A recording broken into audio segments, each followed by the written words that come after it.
और कैकेयी जी को बलि पशु बना लिया।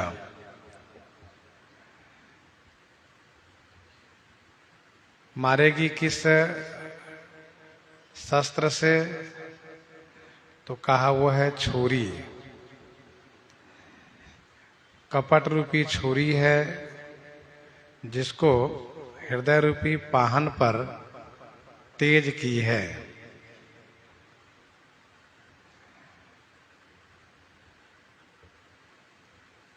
बिल्कुल निकट के दुख को महारानी श्री कैकेयी जी नहीं समझ पा रही हैं। किस प्रकार से? तो जिस प्रकार से बलि पशु हरा हरा घास चरते समय में वह निकट के दुख को नहीं जान पाता है।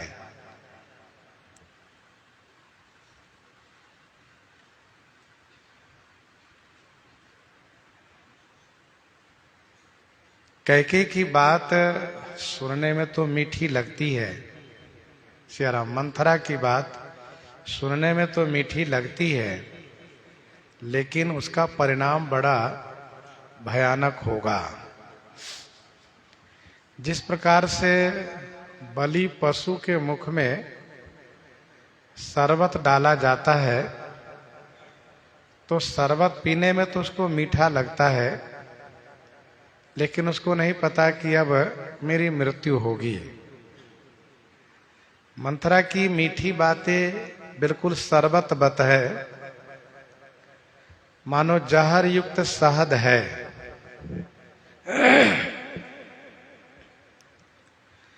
कहे चेरी सुधी आहई की नाही, स्वामिनी कहे हो कथा मोहि पाही। कहई चेरी सुधी आहई की नाही, स्वामिनी कहे हो कथा मोहि पाही।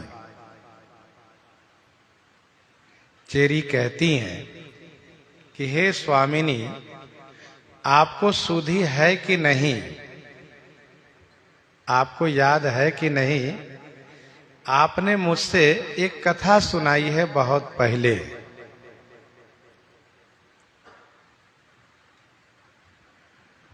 कहई चेरी सुधी आहई कि नाही।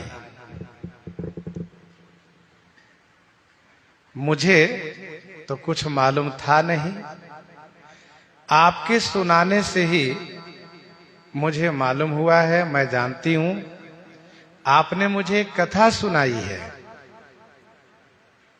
परंतु मैं आपसे यह पूछ रही हूं कि आपको वह कथा याद है या नहीं?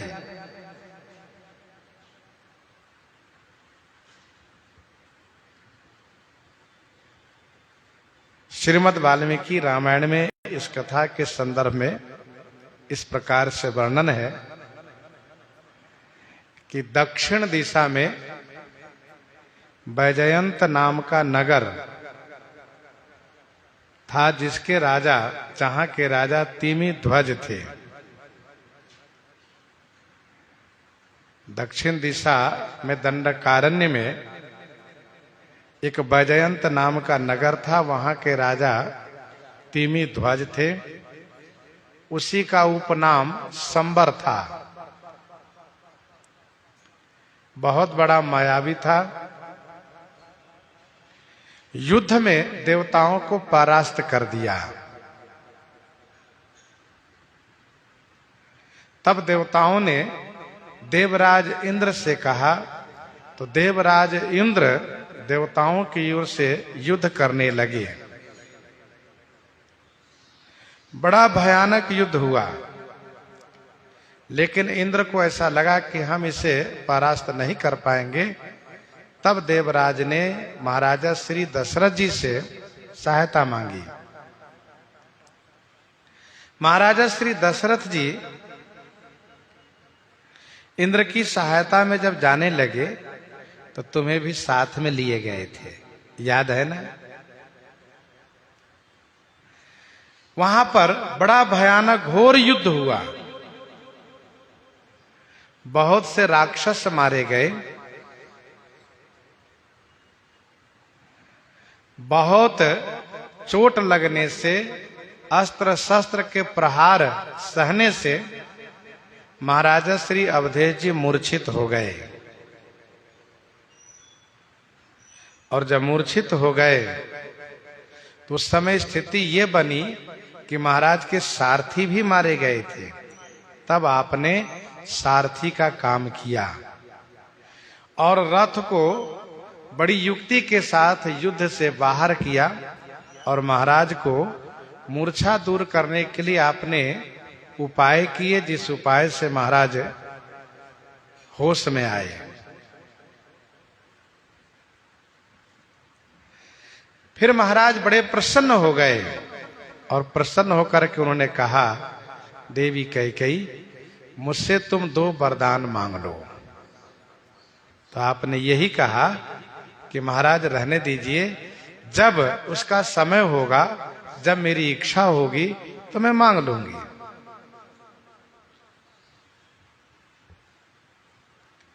दूसरी कथा यह है,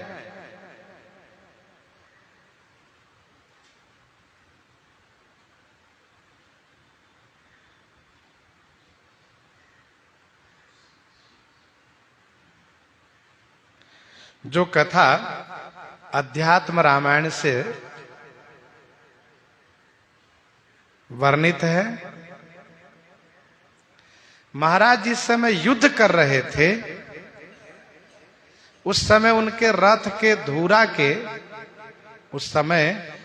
रथ के धूरा की कील घिस करके गिर गई।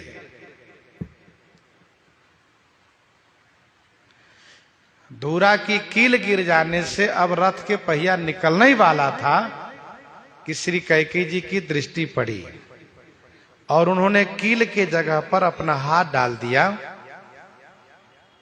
और युद्ध होता रहा। युद्ध में जब महाराजा श्री चक्रवर्ती जी विजयी हुए, तब उन्होंने श्री कैकेयी जी की ओर देखा और फिर यह देखा कि रथ के धूरा की कील की जगह पर इनकी हाथ है। तो महाराज इनको वरदान देने पर प्रसन्न हो गए, वरदान देने के लिए प्रसन्न हो गए और 2 वरदान देने के लिए कहा।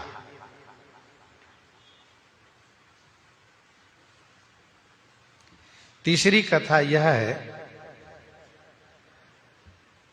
महाराजा श्री अवधेश जी के हाथ की अंगुली में एक घाव हो गया था, फोरा, जिसका नाम है विस्फोटक। विस्फोटक घाव हो गया था।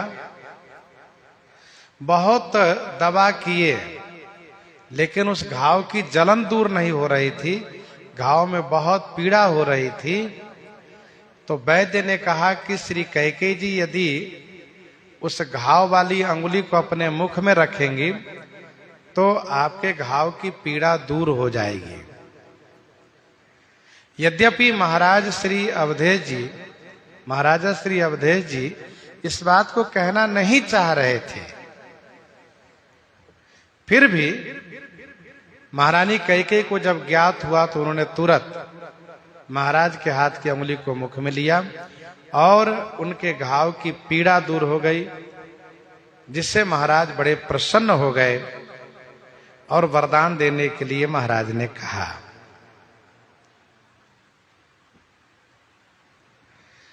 श्री कैकेयी जी के हाथ लौहदंड के समान थे। श्री कैकेयी जी के हाथ लौहदंड के समान थे। इसके पीछे कथा यह है कि एक ऋषि सो रहे थे, शयन कर रहे थे, तो उनके मुख में इन्होंने कालिख पोत दिया। बाल स्वभाववश इन्होंने कालिख पोत दिया। ऋषि जब सो करके जगे हैं और उन्होंने देखा कि मेरा मुंह काला हो गया, तो उन्होंने कहा कि जैसे तुमने मेरा मुंह काला किया है, वैसे ही तुम्हारा मुंह भी काला हो जाएगा और तुम्हारा मुख देखने योग्य नहीं रहेगा, कोई देखेगा नहीं।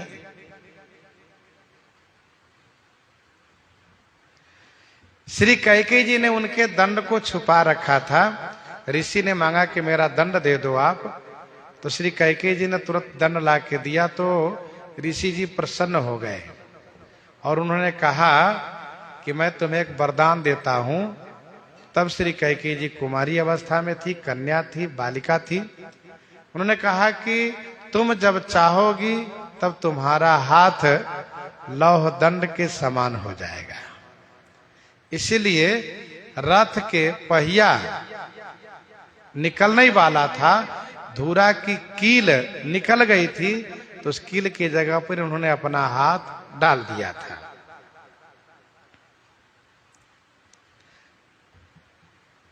श्री कैकेयी जी ने यह कहा था कि हम समय आने पर उस वरदान को मांगेंगे। यह कथा श्री कैकेयी जी मंथरा को सुनाई है। मंथरा उसी कथा को याद दिला रही है। कहई चेरी सुधी अहई की नाही, स्वामिनी कहे हो कथा मोहि पाही।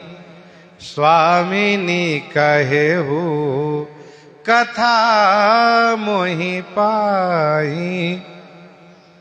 दुई बरदान भूप सन थाती, मांगहु आज जुड़ा बहु छाती।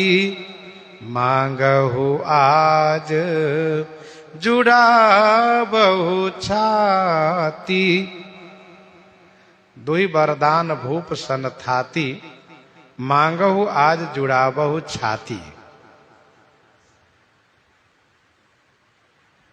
दो वरदान भूप सन थाती, महाराज के पास थाती है। हे महारानी, आज मांगहूं, आज उस वरदान को आप मांग लीजिए और अपनी छाती को जुड़ा लीजिए। अपनी छाती को जुड़ा लीजिए अर्थात अपना हृदय ठंडा कर लीजिए। दुई वरदान भूप सन थाती, मांगहु आज जुड़ा बहु छाती। महाराज के पास दो वरदान की थाती है। दो वरदान धरोहर रूप में है।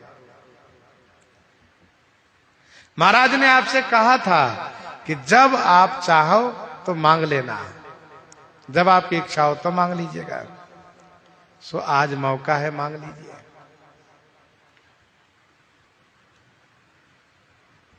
आज मांग करके अपनी छाती ठंडी कर लीजिए। जो आपकी छाती जल रही है उसको आप ठंडी कर लीजिए। श्री कैकेयी जी के हृदय में बहुत दाह है, बहुत जलन है। कैकेयी सुता हृदय अति दाहु, असाभिलाष नगर सब काहू। तो मांगहु आज जुड़ा बहु छाती। सुतहि राज राम ही बनवासु, देहु लेहु सब सवती हुलासु। देहु लेहु सब सवती हुलासु। सुतहि राज राम ही बनवासु, देहु लेहु सब सवती हुलासु।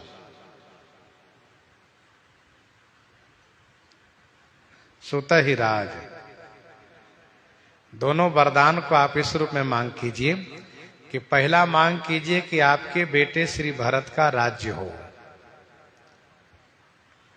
और राम ही वनवासु, दूसरे वरदान में श्री राम जी के लिए वनवास मांगिए। मंथरा समय निर्धारण नहीं कर रही हैं, बस इतना कह रही हैं कि अपने बेटे के लिए पहला वरदान राज्य मांगिए और श्री राम के लिए दूसरा वरदान वनवास मांगिए। सुत ही राज राम ही वनवासु देहु, सवती सब हुलासु लेहु। सवती माने सौत का सारा हुलास आप ले लीजिए। देहु लेहु सब सवती हुलासु, सुत ही राज राम ही वनवासु। देहु लेहु सब सवती हुलासु।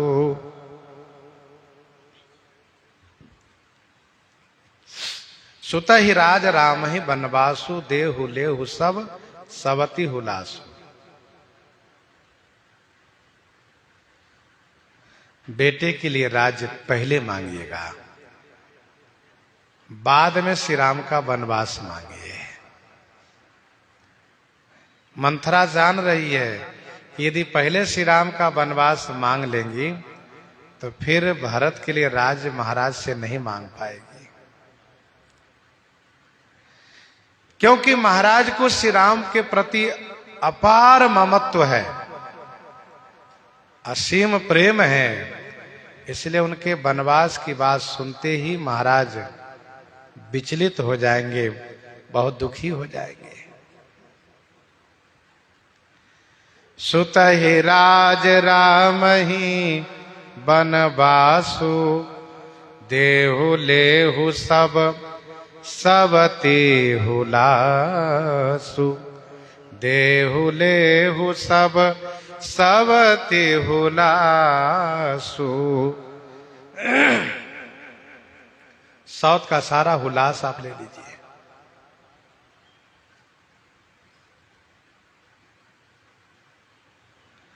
भूपति राम शपथ जब करई, तब मांगे हु जेहि बचन न टरई। तब मांगे हु जेहि बचन न टरई। भूपति राम शपथ जब करई। मंथरा और भी सावधान कर रही है। मंथरा को यह मालूम है कि यदि श्री राम के शपथ किए बिना, श्री राम जी की शपथ किए बिना महारानी कैकेयी वरदान मांग लेंगी तो महाराज वरदान नहीं देंगे, कह देंगे वो तो आपको मनाने के लिए शाम कह रहे थे। जब श्री राम जी की शपथ ले लेंगे महाराज तो फिर महाराज टल नहीं पाएंगे, उनको फिर देते ही बनेगा। इसलिए कहा भूपति राम शपथ जब करई, श्री राम जी की शपथ जब करे तब मांगना, बिना शपथ किए मत मांगना।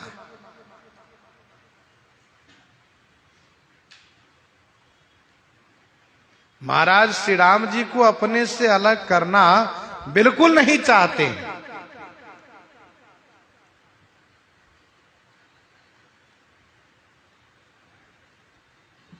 लेकिन महाराज शपथ कर लेंगे तो फिर बदल नहीं पाएंगे।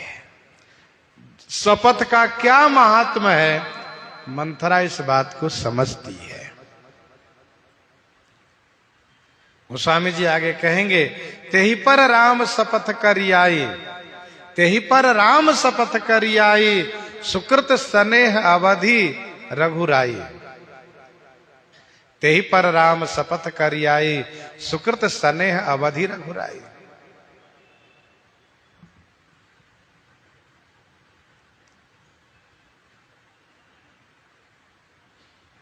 भूपति राम शपथ जब करई, तब मांगे हुजे ही बचन न टरई।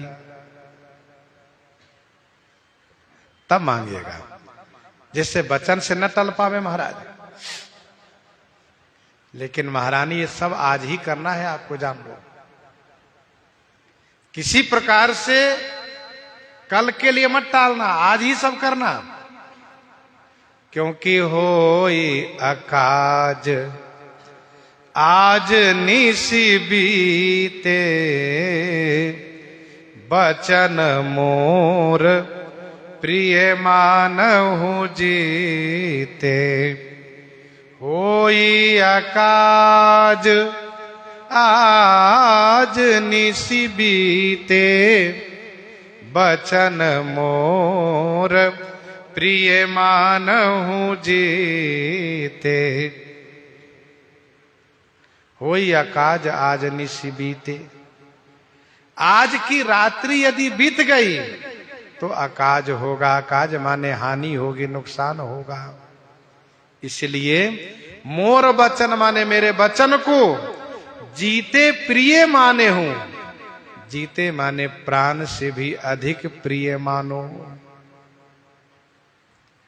आज रात्रि का ही अवसर है, कल तो श्री राम राजा बना दिए जाएंगे, फिर कुछ नहीं होगा। होई अकाज आज निसी बीते, बचन मोर प्रिय मानहु जीते। होई अकाज आज निसी बीते, बचन मोर प्रिय मानहु जीते। आज की रात्रि बीत जाएगी तो बड़ी हानि हो जाएगी। इसलिए आज की रात बीतनी नहीं चाहिए। आज की रात बीतनी नहीं चाहिए। मेरे वचन को प्राण से भी अधिक प्रिय जानिए, प्रिय मानिए।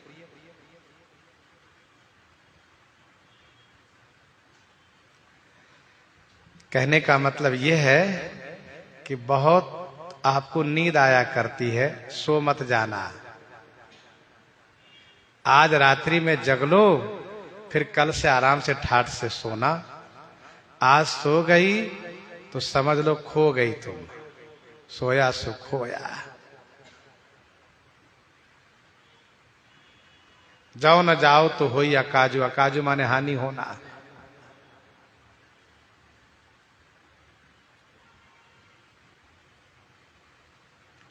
होई अकाज आज निसी बीते।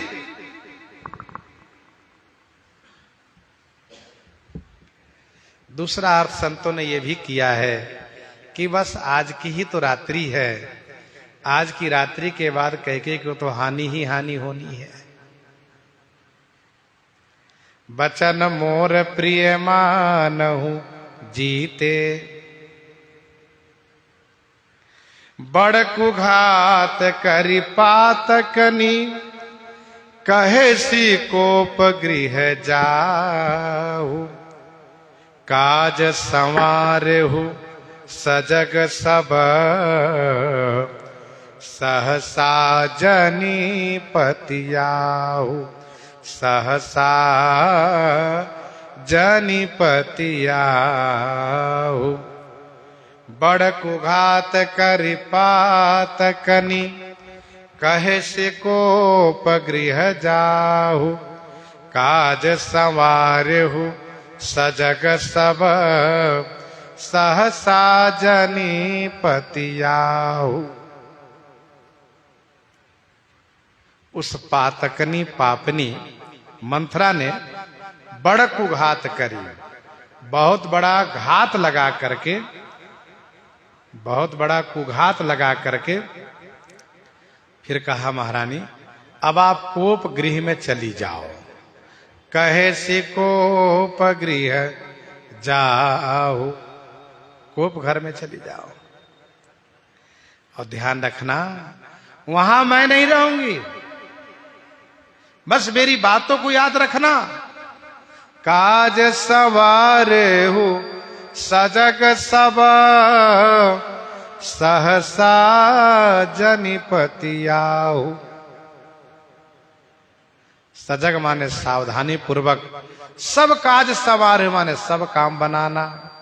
सहसा जनिपति आहु, सहसा माने एकदम से,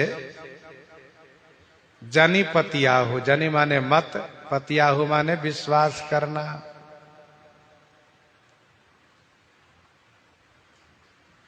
बड़ कुघात करी पातकनी, मंथरा बड़ी पापनी है।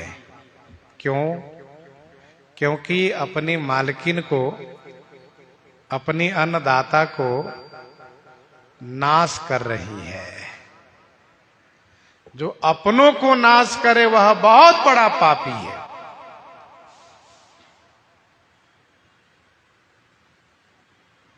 कहे से कोप गृह जाओ, कहा कि तुम कोप घर में चली जाओ। राजमहल में एक कोप भवन बना हुआ होता है। जब रानी किसी बात को लिए रूठती है तो वह कोप भवन में चली जाती है। फिर महाराज को बताना नहीं पड़ता है कि महारानी रूठी हुई है। कोप भवन ही इसलिए होता है कि जब कोई मांग होगा, जब किसी बात के लेकर के नाराजगी होगी तो कोप भवन में चली जाएगी। फिर महाराज मनाने जाएंगे। उसका नाम है कोप भवन होता है। अर्थात उसमें जाने का मतलब क्रोधित है, गुस्से में है।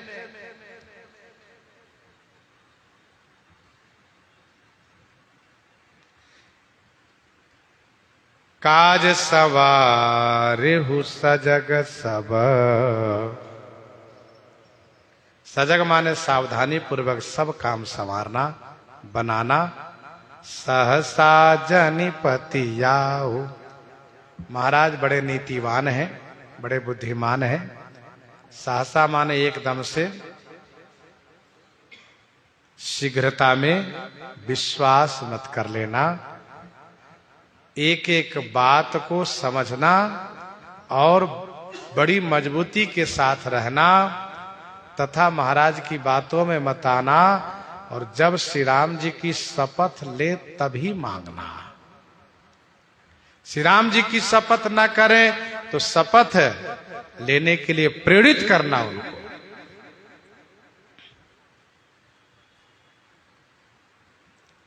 बड़ कुघात करी पातकनी, कहे सी कोप गृह जाहु। काज संवारेहु सजग सब, सहसा जनिपति आहु।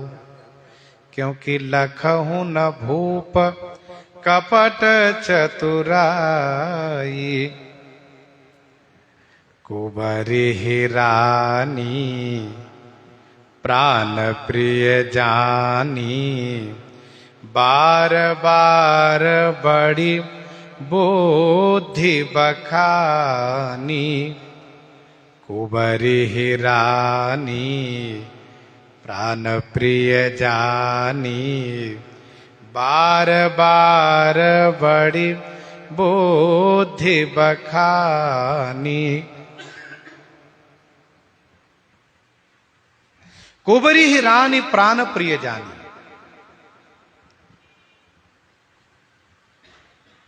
कुबरी माने कुबरी को रानी श्री कैकेयी जी ने प्राण प्रिय समझा।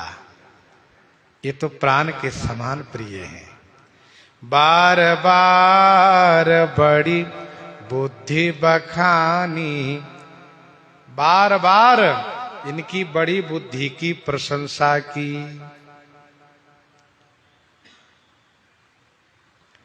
कुबरी ही रानी प्राण प्रिय जानी, बार बार बड़ी बुद्धि बखानी।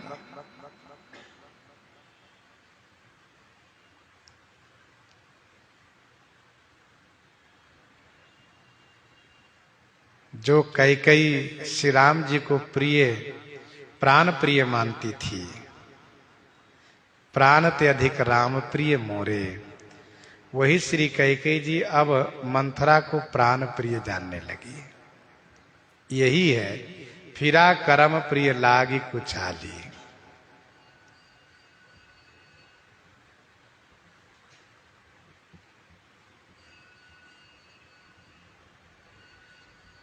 श्री कैकेयी को लग रहा है कि इस पूरे राजमहल में मेरे लिए हित चाहने वाले में से कोई है तो वह है केवल यही एक है, और ये मेरे प्राण प्रिय है।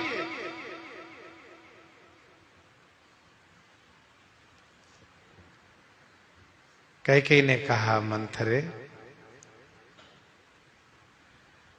वास्तव में तुम बहुत बुद्धिमती हो, मुझे पता ही नहीं था। तुम्हारा ये कुबड़ कुबड़ नहीं है तो ये बुद्धि का कोष है।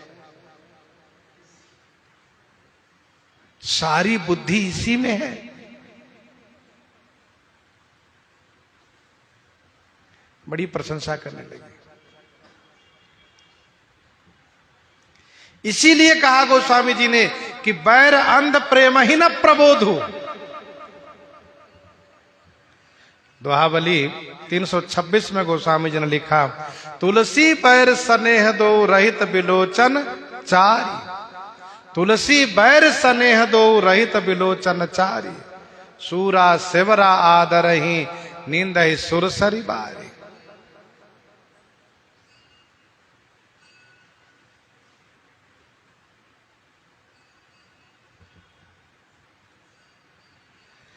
प्रेम और बैर दोनों नित्यहीन होता है।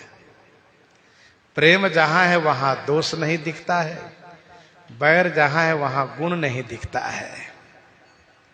विरोध होने के बाद कोई गुण नहीं दिखाई देता है, सारा दोष दिखता है।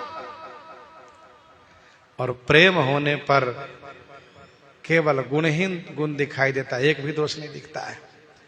श्री कैकेयी जी को मंथरा के प्रति प्रेम हो गया है, इसलिए मंथरा में सब अच्छाई दिख रही है। इनमें अब कोई दोष नहीं दिखता है। तब कह रही थी काने खोरे कुबरे कुटल कुचाली जाने, लेकिन अब वो बात नहीं। अब तो श्री कैकेयी जी को मंथरा बहुत सुंदर, बुद्धिमती, होशियार, चतुर लग रही है।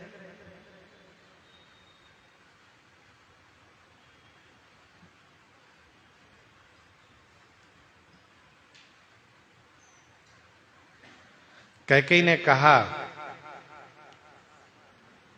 तो मेरी सखी हो। आज मुझे पता चला कि उस संबरासुर से, उस संबरासुर से हजारों गुना अधिक तुम में माया है। तुम माया जानती हो।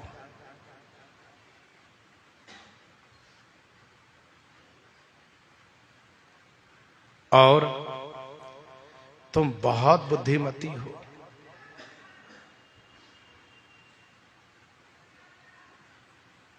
तो ही समहित न मोर संसारा। बहे जात कई भयसी आधारा। बहे जात कई भयसी आधारा। तो ही समहित न मोर संसारा।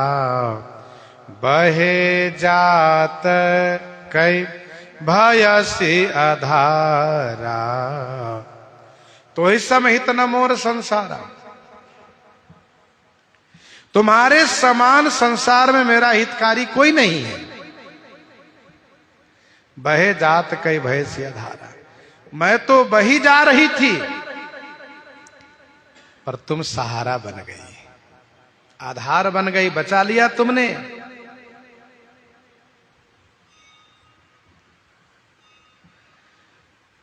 संसार में तुम्हारे समान मेरा हितकारी कोई नहीं है।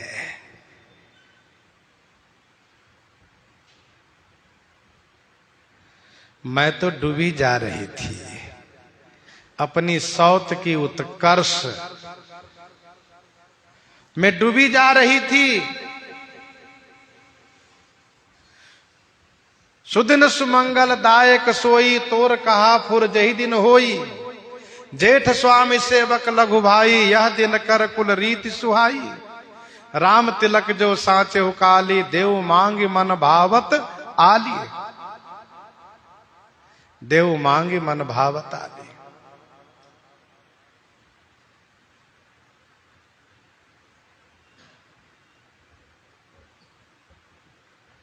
तो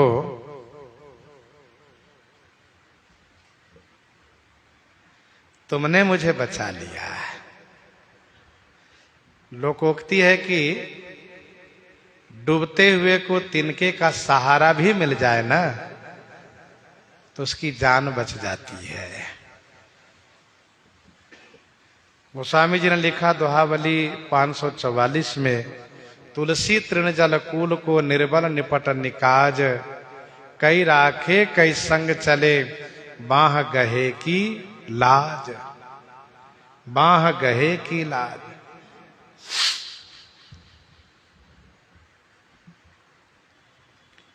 डूबता हुआ व्यक्ति नदी के किनारे के घास को पकड़ता है। यदि घास सामर्थ्यवान है तो बचा लिया, ना तो उखड़ के साथ चल देता है। तो डूबते हुए को तिनके का सहारा। मैं तो डूबी जा रही थी पर तुमने मुझे बचा लिया। हे आली हे सखी, जौ विधि पूरब मनोरथ काली। करऊं तो ही चख पुतरी आली। जौ विधि पूरब मनोरथ काली। करऊं तो ही चख पुतरी आली। जौ विधि पूरब मनोरथ काली, करऊं तो ही चख पुतरी आली। जौ माने यदि, विधि माने विधाता, कल मेरे मनोरथ को पूरा किए तो हे आली, हे असखी, तो ही चख पुतरी करो, तो ही तुम्हें, चख माने नेत्र की पुतली बनाओगे।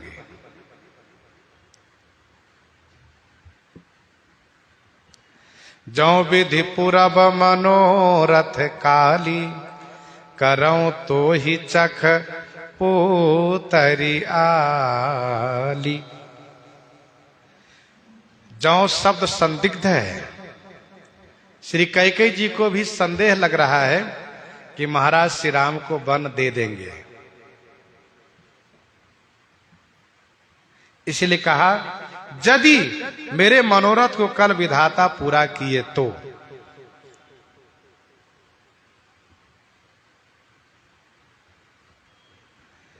श्री भरतलाल जी के लिए राज मांगना तो ठीक है, परंतु श्री राम जी के लिए वनवास क्यों मांग रही हैं?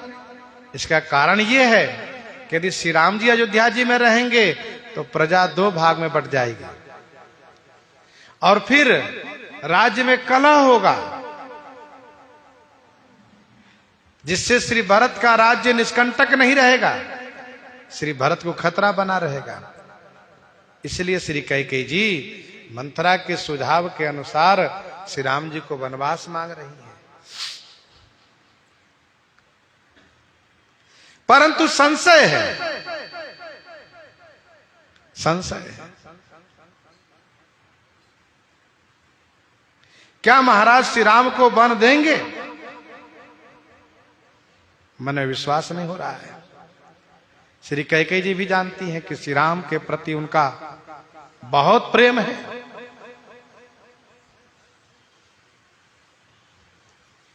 इसलिए कहा, यदि मेरा मनोरथ पूरा हुआ तो हे आली, हे सखी, मैं तुम्हें अपने नेत्र की पुतली बना लूंगी। अर्थात मैं तुमसे देखा करूंगी, अपनी आंखों से नहीं। तो मैं अपने नेत्र की पुतली बना लूंगी का मतलब यह है कि तुम्हारे मार्गदर्शन से ही मैं चलूंगी। तुम ही मेरे लिए नेत्र होगी तो मेरी आंख ही होगी। आंख सबसे ज्यादा प्रिय है, इसलिए कहा तू मेरे लिए सर्वाधिक प्रिय बनोगी। और तुम जो दिशा निर्देश करोगी, तुम जो मार्गदर्शन करोगी, उसी के मार्गदर्शन पर भरत चलेगा, मैं चलूंगी। सारा राज्य संचालित होगा तुम्हारे निर्देशन में। तुम्हें मैं खूब साज श्रृंगार प्रदान करूंगी। तुम दासी नहीं रहोगी, फिर तुम उस पद पर हो जाओगी जो एक मंत्री सेनापति की स्त्री होती है, जो नगर के सेठ की स्त्री होती है, उस तरह से साज श्रृंगार में रहोगी। तुम्हारे हृदय भाग को, श्री कैकेयी जी ने इनके हृदय को, इनके पीठ कुबर को बड़ी प्रशंसा की है। कहा तुम्हारे हृदय को गहने से सजा दूंगी और तुम्हारे कुबर को बढ़िया सोने से मढ़वा दूंगी।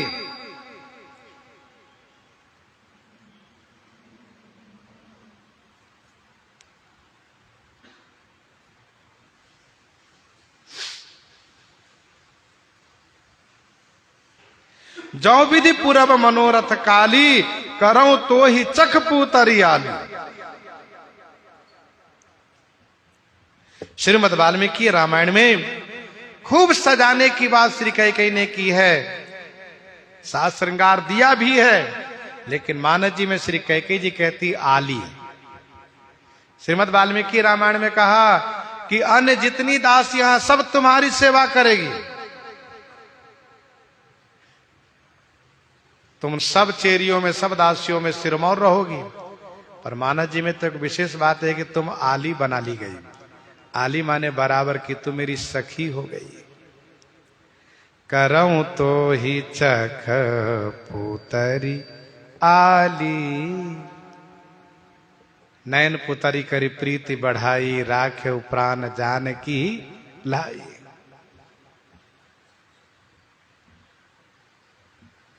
नयन पुतरी करी प्रीति बढ़ाई, राखे प्राण जानकी लाई।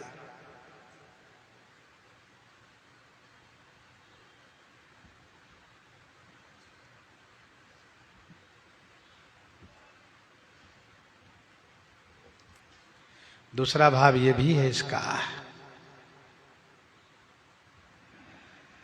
तुम नेत्र की पुतली अर्थात काली, नेत्र की पुतली काली बन के रहोगी। लेकिन यहां पर प्रसंगोचित अर्थ यह है कि नेत्र की पुतली का मतलब बहुत प्रिय बन के रहोगे। करो तो ही चख पूतरी आली। और यदि भरत का राज नहीं मिला, कल मेरा मनोरथ पूरा नहीं हुआ, तो फिर श्री कैकेयी कहती कि फिर तो जब मेरा कोई अधिकार नहीं रहेगा तो तुम्हें मैं कैसे बनाऊंगी नेत्र की पुतली।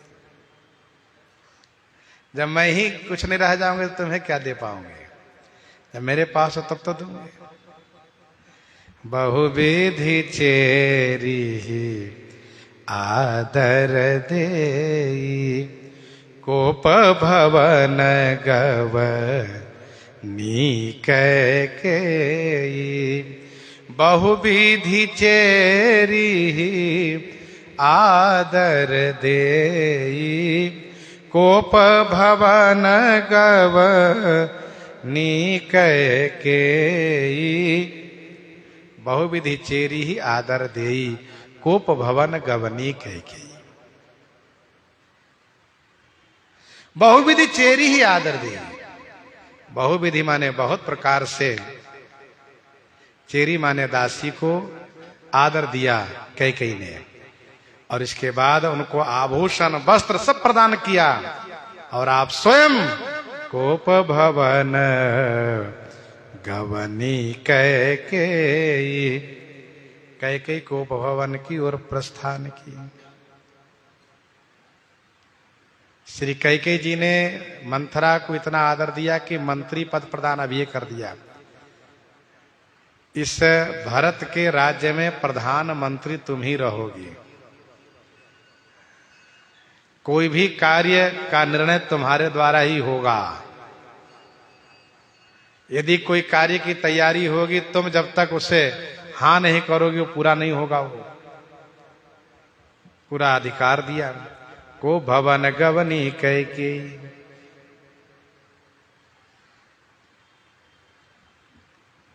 एक बात ध्यान दीजिएगा,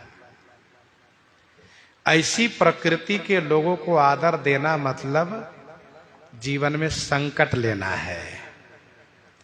जो नीच प्रकृति के लोग हो उनको डांटना ही चाहिए।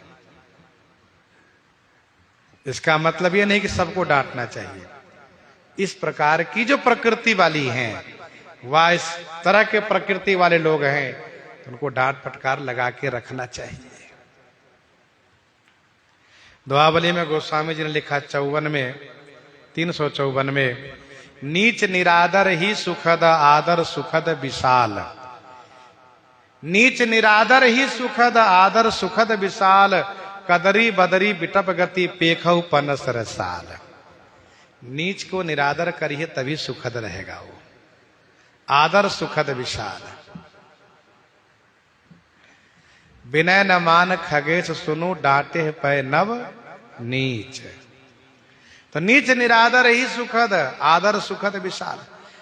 नीच लोगों को निरादर होना चाहिए और अच्छे लोग उनका आदर होना चाहिए। आदर सुखद विशाल। कदरी बदरी बिटप गति, पेखऊ पनस रसाल। केला और बैर, इसको काटते रहिएगा तो बढ़िया फल मिलता रहेगा, लेकिन आम और कटहल को काटते रहिएगा तो जो फल देने वाला वही फल खत्म हो जाएगा। कदरी बदरी बिटप गति, पेखऊ पनस रसाल।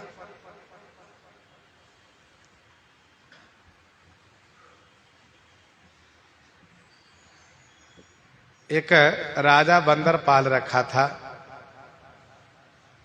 जैसे ही वह राज दरबार में आता था, बंदर को एक डंडा लगाता था, फिर बैठता था।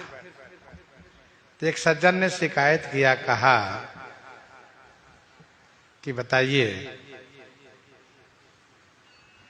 आप रोज बंदर को मारते हैं, क्या ठीक करते हैं? ये उचित नहीं है। क्या अच्छा ठीक है, मैं कल से नहीं मारूंगा, देखना क्या होता है। तो कल से मारना बंद कर दिया। तो बंदर क्या किया, तीसरे दिन थोड़ा सा आगे खिसक करके बैठा, अपनी जगह से थोड़ा आगे बढ़ा। चौथे दिन थोड़ा और आगे बढ़ा, पांचवें दिन और आगे बढ़ा, छठवें दिन थोड़ा और आगे बढ़ा, सातवें दिन राजा के आने के पहले उस सिंहासन पर पहले बैठा था। राजा ने कहा, देखा, इसीलिए इसको मारता था, डर के मारे अपनी जगह रहता था। तो ये दृष्टांत है। कहने का मतलब यह है कि यदि मंथरा को डांट के रखती श्री कैकेयी जी, तो आज ये दशा नहीं होती। लेकिन आज मंथरा को नेत्र के पुतली बना ली, प्राण प्रिय बना ली, और उनको मंत्री पद प्रदान किया, सखी बना लिया। मंथरा क्या करेगी ये तो भी आगे प्रकट होगा।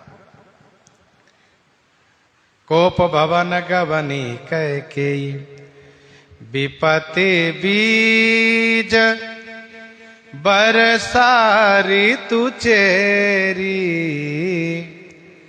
विपत्ति बीज बरसारी तू चेरी।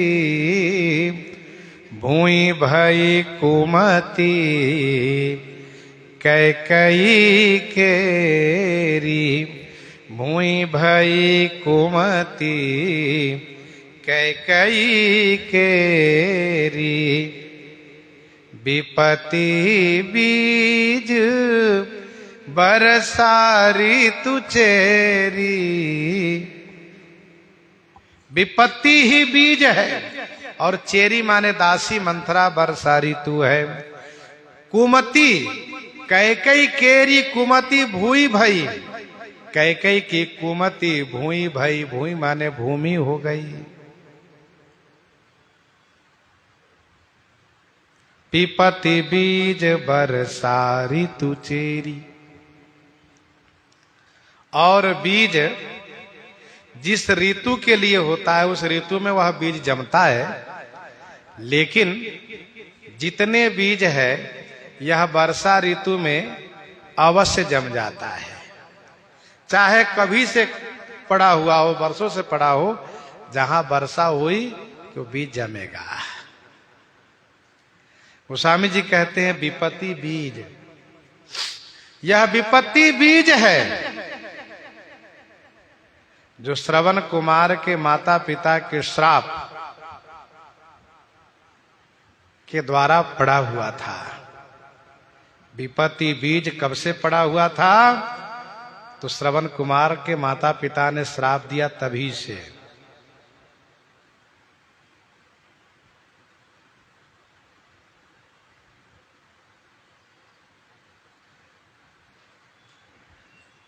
ये बीज था, भूमि में कब डाला गया? तो सम्रासुर के युद्ध में जो महाराजा श्री चक्रवर्ती जी ने कैकेयी जी को वरदान देने के लिए कहा, ये मानो बीज भूमि में पड़ गया। वरदान देने के लिए कहा तो बीज भूमि में पड़ा। और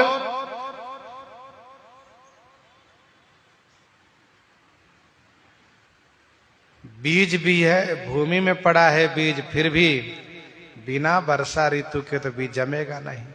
तो कहा ये मंथरा दासी वर्षा ऋतु बनी। विपत्ति बीज वर्षा ऋतु चेरी, भूई भई कुमति कैकेयी केरी। कैकेयी की कुमति ये भूमि हुई है। कहने का भाव यह है कि जहां कुमति होती है वहीं विपत्ति आती है। जहां कुमति तहां विपत्ति निधाना। कुमति से ही विपत्ति आती है, कुमति से ही दुख आता है। मन में तमाम प्रकार के खराब विचार आता है, संशय होता है, संदेह होता है, भ्रम होता है, बस वही से विपत्ति आ जाती है। भूई भई कुमति कैकेयी केरी, पाई कपट जल अंकुर जामा। पाई कपट जल अंकुर जामा, बर दो दल दुख फल परिणामा। पाई कपट जल अंकुर जामा, बर दो दल दुख फल परिणामा। पाई कपट जल अंकुर जामा। कपट रूपी जल पा करके अंकुर जम गया। बर दो दल दुख फल परिणामा।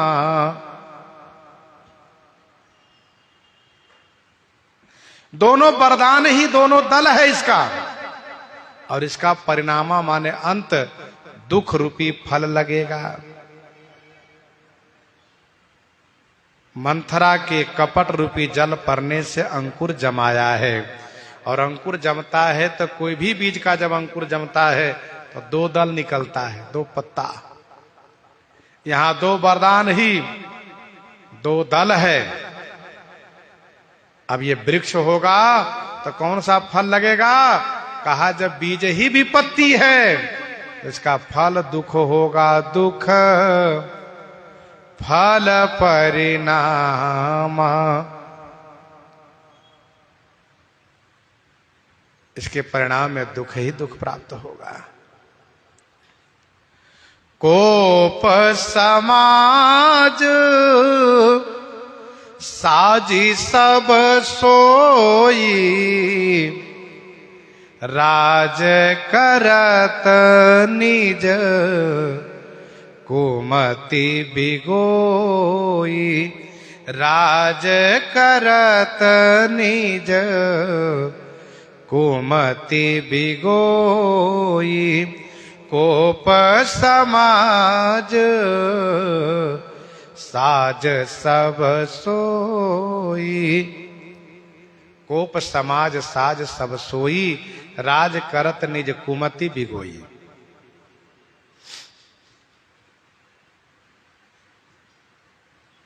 कोप समाज साज सब सोई, कोप के सारे समाज साज करके सो गई, भूमि पर लेट गई।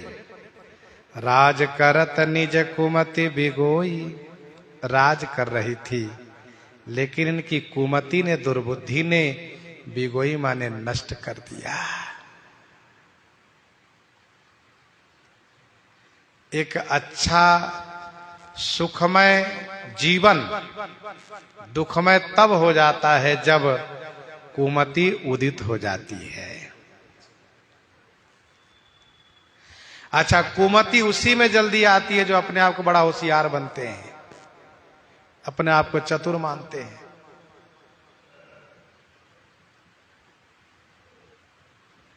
कोप समाज साज सब सोई,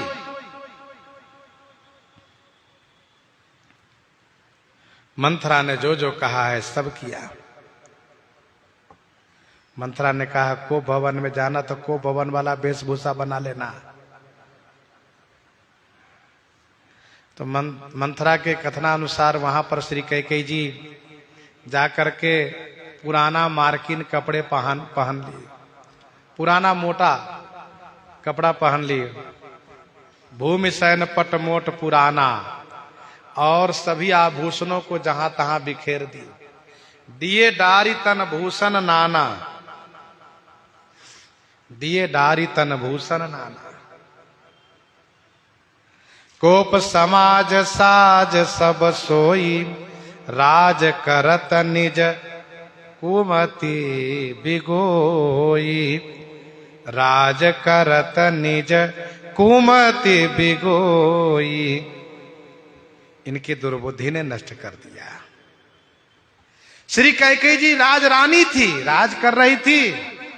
महाराजा श्री चक्रवर्ती जी इनसे कहा करते थे, प्रिया प्राण सुत सर्व समोरे, परिजन प्रजा सकल बस तोरे। प्रिया प्राण सुत सर्व समोरे, परिजन प्रजा सकल बस तोरे। जो कछु कहूं कपट करी तो ही, भामिनी राम शपथ सत मोहि।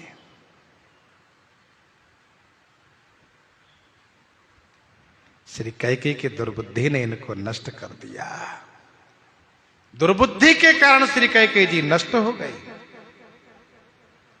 यहां तक गोस्वामी जी महाराज मंथरा और कैकेयी की बात प्रस्तुत किए। आगे अब कहते हैं कि राउर नगर कोलाहल होई, यह कुचाल कछु जानन कोई, यह कुचाल कछु जानन कोई, राउर नगर कोलाहल होई। राउर माने राजमहल, और नगर में कोलाहल हो रहा है। राउर का अर्थ होता है राजमहल। उदयपुर की भाषा में राजमहल को राउर कहा जाता है। गयो सुमंत्र तब राउर माही। तो राजमहल और नगर में कोलाहल मचा हुआ है। श्री राम तिलकोत्सव की धूम मची हुई है, लेकिन यह कुचाल कछु जानन कोई, यह कुचाल कोई कछु न जान। इस कुचाल को कोई कुछ नहीं जान पा रहा है, किसी को पता नहीं लग पा रहा है। प्रमुदित पुर नर नारी सब, सजहि सुमंगल चार। एक प्रविशहि एक निर्गमहि, भीर भूप दरबार, भीर भूप दरबार। एक प्रविशहि एक निर्गमहि, भीर भूप दरबार। प्रमुदित पुर नर नारी सब, सजहि सुमंगल चार। एक प्रविशहि एक निर्गमहि, भीर भूप दरबार। ये है अयोध्या जी का उमंग उत्साह। प्रसंग को ही हृदयंगम करते हुए आइए श्रवण करते हैं श्री भक्तमाल जी से।